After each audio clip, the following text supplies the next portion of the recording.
And welcome back, ladies and gentlemen. This is Bexar County Court of Law number 6, in the Bexar County Veterans Treatment Court. We now have cause number 650485, State of Texas versus Andres Flores, represented by Mr. John Perez.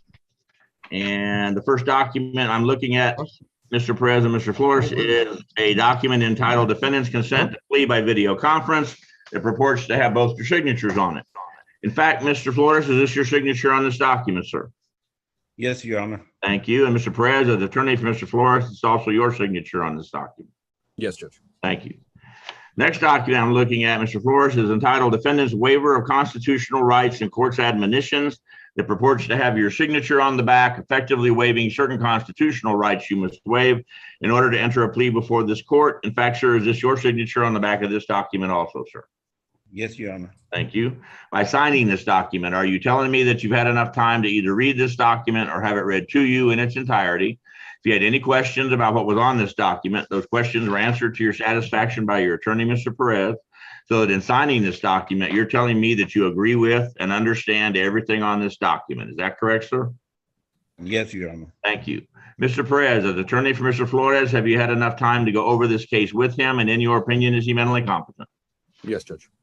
Mr. Flores, are you a United States citizen, sir? Yes, sir. Thank you. And Mr. Perez, has the state fully complied with discovery for you on this case? They have, Judge.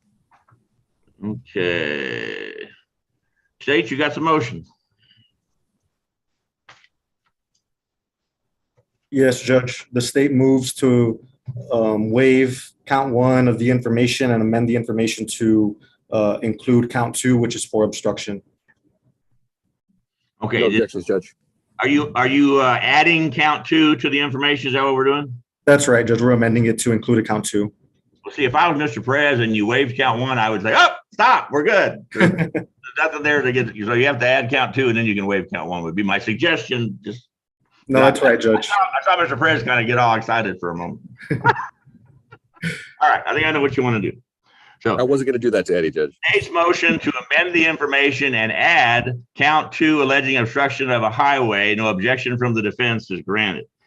State's motion to waive count 1 and the enhancement, I'm assuming, since this is a greater than 1.5 allegation. Does that sound right? That's right, Judge. No objection from the defense. No objection, Judge. Also granted. So, Mr. Flores, in class 650485 to the charge of obstruction of a highway. How do you plead, sir? Guilty, Your Honor. Is there an agreement for Mr. Flores? There is, Your Honor. It's for 12 months, deferred adjudication, $500 fine, plus court costs, 20 hours of community service, a DWI education course, victim impact panel, CAT-SNP, Smart Start Mobile for half the term, and a $60 fee to DPS for the lab. And Mr. Perez, is that your understanding of the agreement? It is, Judge. Mr. Flores, in clause 650485, the court accepts your plea of guilty to the offense of obstruction of a highway. Although I have enough evidence to find you guilty, I'm going to withhold a finding of guilt, place you on 1 year deferred adjudication probation. It says a $500 fine plus court costs, 20 hours community service, DWI education, DWI victim impact panel, Community Alliance for Traffic Safety, new intervention program, Smart Start Mobile, home interlock at 4 blows a day for half the term. That's a terrible offer. And $60 reimbursement to the Texas Department of Public Safety for a lab fee. No, without him having any problems. Who's talking on Shannon, turn off your microphone. Thanks. All right. Mr. Perez, is that your understanding of the agreement? It is, Judge. All right. State, is that okay with you? Yes, Judge. Sorry. Thank you, Mr. Flores. Thank you, Mr. Perez. Y'all are excused. Thank you, Your Honor. And then Pat's going to see if we can't find Shannon's information, and then we're going to do Elizabeth's deal. And do we have another DA that's going to handle Elizabeth's motion? Jordan Brown, I see you lurking down there. Yes, Judge, I'm here. Elizabeth, you kind of have 2 issues today. One is a discovery issue, correct? And the other is a quash issue. Let's talk about discovery. Have you chatted with the state and they've denied you things that you think that you are entitled to? Yes, Judge.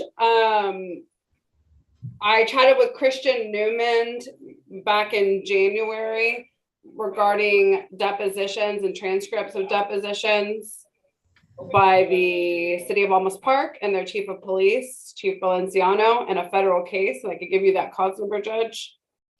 That case. Have depositions already been made with those individuals? Yes, Judge, those depositions were done in December of 2021. And you want copies of those depositions, or what is it you're seeking? Yes, we want the transcripts of those depositions, Judge. Was the DA involved in those, or was it a civil issue? It's a civil case. However, my client is the plaintiff and the city of Almas Park is the defendant, as well as Chief Valenciano. And so your client doesn't have a copy of the deposition he was involved in? No, Judge, that's not the problem. There's a protective order in the federal case. Okay, so I'm still confused. Why is there a problem getting a copy of this thing? Because there's a protective order in the federal case. How does that stop a party from getting a copy of a deposition? So he's not allowed to disclose to anyone anything involving that case because of the protective order. He's not allowed to disclose anything from that case to anyone outside of that case. I talked to his attorney, and his attorney could not give me a copy of that deposition. Who is his attorney? Brandon Grable at Grable Grimshaw, Judge.